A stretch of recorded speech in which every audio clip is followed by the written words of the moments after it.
Good evening, ladies and gentlemen. I have with me in the studio someone whom we famously call Dr. Jam, and I'll let her introduce herself. So this segment of the program is a follow-up from Dr. Pollard's presentation. And Dr. Pollard, we are so grateful and thankful for such an awesome job that you did. We've learned a lot. And so we have a few questions that I wanted to direct towards Dr. Jam with regards to what Loma Linda University is doing in its community. So Dr. Jam, can you tell us a little bit about yourself? Absolutely. So my name is Dr. Jacinda Abdul Mutakabir, which is the reason that I go by Dr. Jam. I also went to an HBCU, so as Dr. Pollard described about Oakwood. So I went to Howard University in Washington, D.C. for undergrad, and then I went to the University of St. Joseph in Connecticut for pharmacy school, and then I went and did my residency back at Howard because you just don't get much better than Black people. And then I went ahead and I did a master's in public health and infectious diseases in vitro pharmacokinetics and pharmacodynamics research fellowship in Detroit, Michigan, where I am from, at Wayne State University. And now I'm here as an assistant professor of pharmacy practice and medicine, and I'm really happy that you asked me to be here, Dr. Francis Boyle. Well, thank you very much. I've heard a lot about the great work that you've done here at Loma Linda University, as well as within its community, and so I thought it would be great for our audience to hear of some of the work and to be inspired about what can be done in our community. So, Dr. Jam, in response to the COVID-19 pandemic, we know that there were a lot of initiatives that were displayed across the country in order to help minority populations, but also to help everyone at large.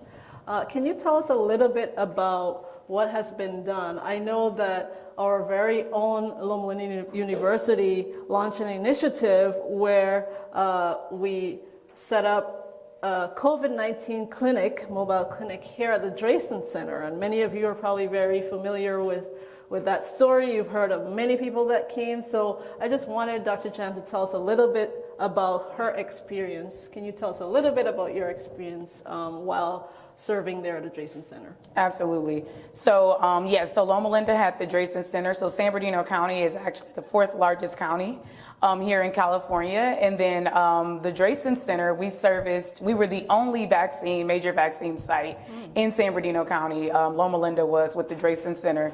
We were vaccinating anywhere from 1,000 to 1,900 individuals per day. Wow. However, in February, we kind of took a step back and looked at the statistics of the individuals that we were vaccinating, because we knew that minoritized communities were those that were being heavily affected by COVID-19 and disproportionately so. Wow. So when we took that step back on about February 1st, we saw that we were maybe late January, that the clinic had been going for about a little bit over a month. We had vaccinated over 17,000 individuals. However, only 579 of those individuals identified as Black. So that was about 3% of the vaccinees that we had at the Drayson Center, in which I told you we were vaccinating like 1,900 individuals per day.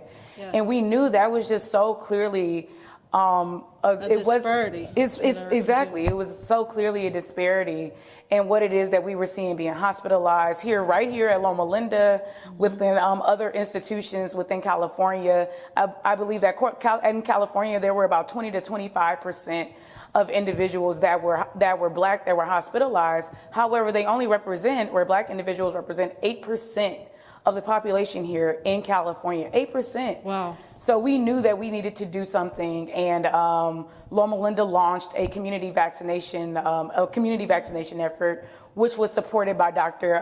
Ricardo Peverini, who is the president of the faculty medical group, as well as Dr. Michael Hogue, who is the dean at the School of Pharmacy, who had actually went ahead and advocated for that launch of the Drayson effort, in which it was mostly pharmacy run. Of course, we had a plethora of the allied health professions come and join us there at those clinics.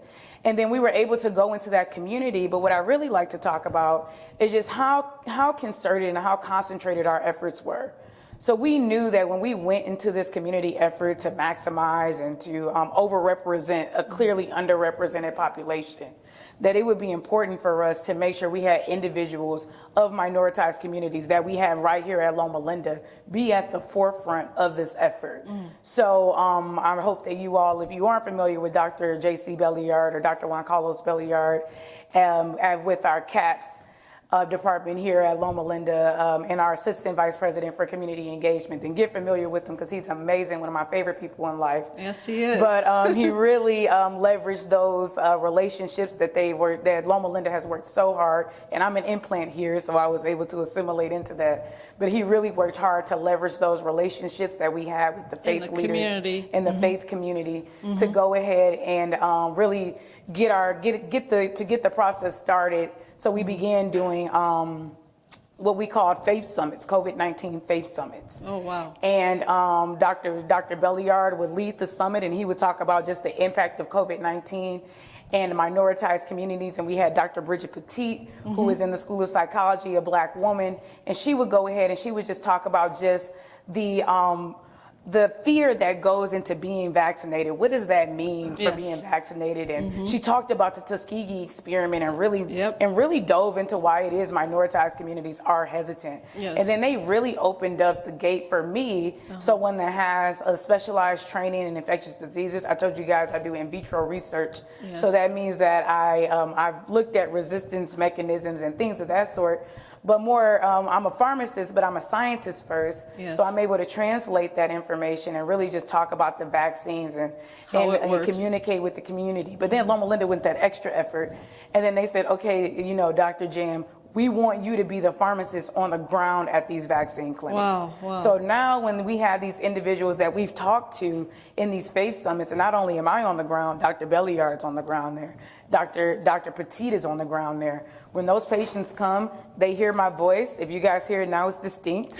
And they say, Dr. Jam is here, and it's important for us that they feel safe. Yes. But more importantly, it's important that Loma Linda has shown a track record of being an institution that's dedicated to the community and dedicated to showing just the Lord's work through what it is that we're doing here. Excellent. This is impressive. When I heard about and saw some of the work that Dr. Jam and her colleagues did, I was touched, and I was also very happy to see that our people, our minority populations, they can get the help they need from our institutions, and of course it's being mediated by our own people. Sometimes if you see a familiar face, it makes a big difference, and it creates a buy-in so individuals would want to benefit. So I guess my question is, what role do you think the faith leaders played in all of this? Because as you mentioned, Loma Linda has been in the community for a long time, but still there was such a low population of minorities that came to the Drayson Clinic. So the question is, how did you make up for that number and then increase the number later on? The key thing that I can observe is that the faith leaders were involved. And so I just wanted to ask, what do you think is the role that they should play, or what role have they played and they should play in the future with regards to issues such as these? Right. So I know historically, it's that separation of what church and science. Yes. But for the faith leaders, and even when I think back, so I'm fact-based, statistical-based. Like I said, I'm a scientist. So when I look at things, I look at literature and I say, okay, what does the literature say?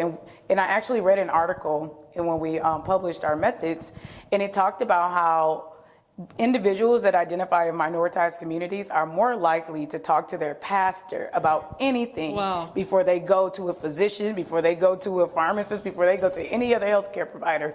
And I am from Detroit. I am from a Black family. I was raised by my grandparents, and I can tell you, my grandma is going to go tell the pastor and pray about it. And they want to pray about it. That's big. Pray they want to pray about it before she's going to go, and talk to her primary care provider. So that was so important to me, something that I grew up knowing. I grew up in the church. I knew that this was something that we needed to really get the faith leaders on board with. And for us, the faith leaders were so willing because they had seen COVID-19 up close. Yes. They had had those phone calls with those patients or with their parishioners, and they heard that sadness in their voice. They could tell me about, 10, 12 individuals that they had just seen that ended up passing away from COVID-19. So they were intimately acquainted with just what it is COVID was, and they saw that impact in the Black community. But I will tell you that faith leaders here in San Bernardino County are like something I have never seen before. Oh, wow. They're not just integrated in this. Pastor Sam Casey, who has been pivotal here. He's actually the president of COPE, Congregations Organized for Prophetic Engagement, which is one of the organizations we work with. Yes. He actually stood on those front lines as San Bernardino County was the first county in America to declare racism a public health threat. He stood there on those steps, and he led that movement. Wow. So that just goes to show these faith leaders are dedicated to magnifying these inequities in minoritized communities. And they did just that. We told them what we needed. We actually were going to go ahead and do the clinics without doing the Faith Summit. Yes. And I immediately, because I had given a presentation to Pastor Casey, because I had to get their buy-in. Oh, wow. So I'm in a sorority at a Black Greek organization. We know who to go to now. Everyone, Dr. I'm in a sorority at an HBCU. So let me tell you, it was a haze. The pastors, they were not easy. They said, okay, well, what do you have to say? This young girl coming to talk to us. Yeah. But when I went and I talked to them, I gave them my presentation, and Pastor Casey said, okay, I trust her. Oh, wow. And then I called him and I said, Pastor Casey, we're going to have to talk to these people before we go with these vaccines. Correct. Because I know my parents, I talked to them for 2 months before they were willing to go and get vaccinated. Yes. So Pastor Casey, he said, what do you need? He said, I have a Zoom. Can you do Zoom this day? Yes. I said, absolutely. We had 70 people come on to that Zoom before we did that vaccine clinic. I said, let me record the video. We had over 50 views of that video. We went into the vaccine clinic. We had over 400 individuals be vaccinated that day. Praise the Lord. This is amazing. 83.4% of them were Black individuals. This is amazing. I think the take-home message for me is if we want to impact minority communities, we need a buy-in from them, but we need to be at the forefront of that work as well. We can't only rely on everyone else. So yes, we need the experts, but we also need to play a role mediating the situation between the experts and the people, and then we need our faith leaders who can then come in and support this work. So in the interest of time, we will just try to cut this interview a little bit short, and all I'm asking is for you to just share just 1 or 2 tangible contributions that came as a result of this work that you've done in collaboration with everyone else, because it was very clear that it required the village to do this great work. Right, absolutely. And I'm going to tie all of this in because we had another question, but I want to make sure I talk about this. Since we're talking about the students here, one thing that I always talk about, and this is a tangible contribution in my opinion, is to see my students become so equity minded. And it's not just the School of Pharmacy, it's the School of Medicine students, the respiratory therapy students, the nursing students, the medicine students, dentistry students. Is to see them, email me and ask, Dr. Jam, when can I come to the clinic with you? Wow, for them to talk about the hands of the individuals that they saw being vaccinated and realizing what it means to be an essential worker. Yes. That's why we do this. We do this because these are the minds of the future. These are the people that are going to make equity that verb. With me, when I leave this earth, everything I have leaves with me. Wow. But God is allowing for me to be an example and to train this next generation of clinicians that we have in public health oriented minded individuals here at Loma Linda. So that to me is tangible. To see them and to literally see them, email me nonstop asking for those opportunities. Also, we were able to go ahead and publish those methods that I talked about. We published it in the 3rd top medical journal in the world, The Lancet. We were able to publish them there. Amazing. And not only did we publish that there, the pastors that were integral in that, and Pastor Andrea King, who is the pastor at 16th Street Seventh-day Adventist Church, is an author in that publication. Amazing. We were able to make those members of the community. That's tangible to me. We didn't go into their community and utilize their resources. resources. We went into their community and we made them a part of our scientific Yes, process. yes. That's that joining Yes. of church and science, showing that we are one and we are faithful and we are understanding and we know what it is science can be and what God can be and what it is that he's doing with us and through us to combat this pandemic. But then also, thirdly, what I would like to say is I've been able to present this research internationally, nationally, and to see people really, like now Loma Linda is ingrained in their thought process. Yes, yes. To see Loma Linda become a leader in yes. not vaccines, in vaccine equity. Yes. To see Loma Linda become a leader Amazing. in that. When I tell them that the president of the university, Dr. Richard Hart, the Yes. dean of the pharmacy school, Yes. went into people's homes and vaccinated them, Yes. that shows that those people that are literally sitting at the heads of those tables are dedicated to this. And that is what we need. We need an institution that's dedicated to mitigating these inequities. And I think that Loma Linda is just such an example. And us being faculty and students and staff that are a part of minoritized communities, we can continue to hold the institution accountable and to have a place in this great work it is that we're doing. It's amazing. And, you know, people will actually feel valued when they hear that the president and the dean and all these other faculty members and students were there in the community knocking on doors and then going to give the vaccines. It makes them feel important. Also, it helps to build trust with the community, right? The fact that the faith leaders also gain authorships or they're co-authors on those publications actually indicate to them that we're not there to take resources away from them, but we're actually there to give back. Okay, Yeah. and so that helps to build trust, and then it helps us for future situations when they arise. Then they can actually trust us. So, Dr. Jam, I'm really impressed. I think there was one other thing I wanted to ask about, and that was grant funding, because I heard also as a result of this work, we were able to get money that can then be used for future projects. Absolutely, and we are not stopping at these grants that we have here.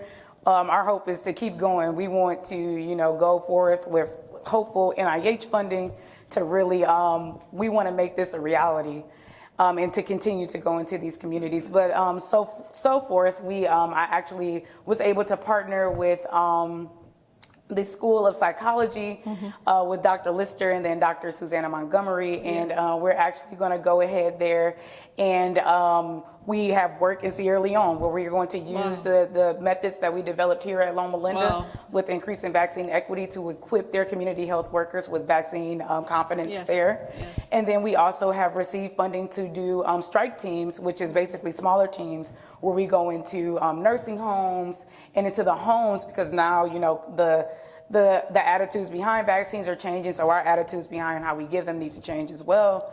And we have received $20,000 in funding there, and we received almost $50,000 in funding for our Sierra Leone project. And we actually have a vaccine clinic starting next week for our strike team effort that we're going to utilize our funds there to go ahead and try to continue to vaccinate our minoritized communities, making equity a verb. Wow, this is amazing, Dr. Jam. I can't tell you, this interview is priceless for me. It has inspired me, and I hope that this has inspired our other alumni, but more importantly, our students who are listening in. You can make a difference. And what I would like to see, and I'm looking forward to, and I'm hoping that as a result of what we've seen happen here with vaccine equity, we can then use this as a model to have equity in many other areas and many of the other health disparities that we view. So Dr. Jam, thank you very much for joining us in our studio here and As the World Turns. And so at this time, I'd just like to hand the microphones back over to our MCs. But thank you all for listening in, and I hope we all have been blessed and inspired by this wonderful story. God bless you. Thank you.